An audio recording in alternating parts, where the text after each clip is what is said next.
최근 T1의 대표이사 조마시가 인터뷰한 내용이 화제가 되고 있습니다. 인터뷰 내용 중 다소 민감한 내용도 솔직하게 답변했는데 어떤 내용이 있는지 확인해 보겠습니다.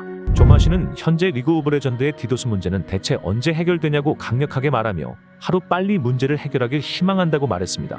그러자 진행자가 이러한 문제는 월지가 끝난 후 많은 사람들이 이번 메타는 T1에게 상당히 유리한 메타였다고 분석한다며 디도스가 과연 대회에 영향을 미쳤는지 물어봤다고 하죠. 조마시는 개인 방송과 솔로 랭크의 가장 큰 차이는 프로 경기에서는 보지 못했던 무언가를 발견할 수 있다는 차이점인데, 특히 한국 서버는 수준이 높아서 솔로 랭크에서 챔피언을 다른 포지션으로 사용해 볼 수 있기 때문에 이런 데이터는 다음날 회의에서 코치들과 논의할 수 있는 피드백 자료가 된다고 언급했죠. 실제 T1은 조커픽 전략을 시도하면서 현 메타에 맞는 숨은 OP 챔피언을 발굴한 적도 있기 때문에 디도스로 솔로 랭크를 못하게 되어 새로운 챔피언을 발굴하지 못한다는 건 전략에 큰 문제가 될 수 있다는 걸 표현했습니다. 조마시는 구마유시를 멘탈이 아주 강한 선수라고 말하며 극찬하기 시작했습니다.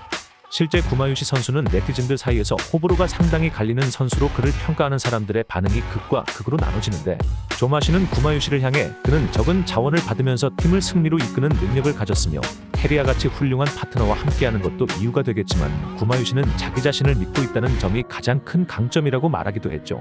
그렇다고 해서 최고의 선수들을 모아놓은 슈퍼팀이 반드시 대회에서 우승하는 게 아니라 팀워크와 소통 능력, 그리고 어떤 환경에서 어떻게 적응하느냐가 가장 중요하기 때문에 T1은 최대한 외부의 잡음을 차단하고 선수들에게 집중할 수 있는 환경을 제공하려고 노력한다고 합니다. 진행자는 T1이 제우스를 잃고 도란 선수를 영입한 것은 제우스 영입에 모든 걸 걸었지만 실패했고, 실패하자 도란 선수를 선택하는 것으로 보이는데 맞는지, 아니면 사람들이 모르는 다른 이야기가 있는지 물어보자 조마시는 T1은 항상 우리 선수를 우선적으로 재계약하려고 하고 다른 팀처럼 템퍼링을 하거나 다른 선수에게 먼저 연락하는 일은 절대 하지 않는다고 선을 그었다고 하죠.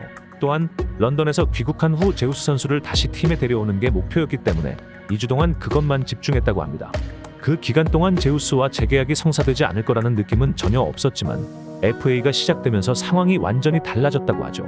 그렇다고 해서 제우스가 팀에 떠난 것에 대해 악감정은 없으며 그의 선택을 존중하며 그의 에이전트와 얘기를 할 예정이지만 모든 일에는 이유가 있다고 생각한다고 에이전트를 직접적으로 언급하는 모습을 보여줬다고 합니다. 더불어 제우스 선수에게 처음부터 높은 연봉을 제안했더라도 결과가 같았을 수도 있으며 하나에서 제안한 금액이 훨씬 높을 가능성이 있겠다라는 추측성 멘트를 날렸다고 하죠.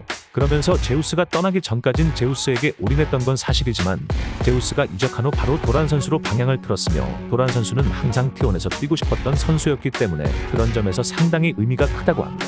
그래도 제우스 선수 역시 T1의 유산으로 차지하는 부분이 크기 때문에 앞으로도 그의 선택을 존중하며 응원한다고 하죠.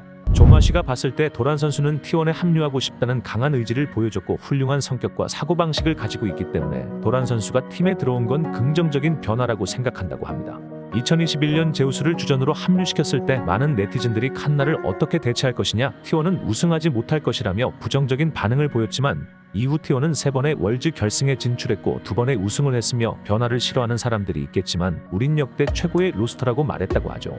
또한 조마시는 많은 사람들이 도란 선수를 저평가하는데 그는 LCK에서 여러 번 우승한 경험이 있으며 월즈 우승 경험은 없지만 T1에게는 월즈 2연패한 선수가 4명이나 있기 때문에 T1의 시스템에 합류하면서 도란 선수 또한 팀에 잘 융화될 것이라고 말했다고 합니다. 조마시의 목표는 팬들이 13살 때부터 T1을 좋아하고 40살이 되어서도 여전히 좋아할 수 있도록 평생 팬으로 만드는 것이며 그들의 자녀들도 T1을 좋아하게 만드는 것이 목표라고 하죠.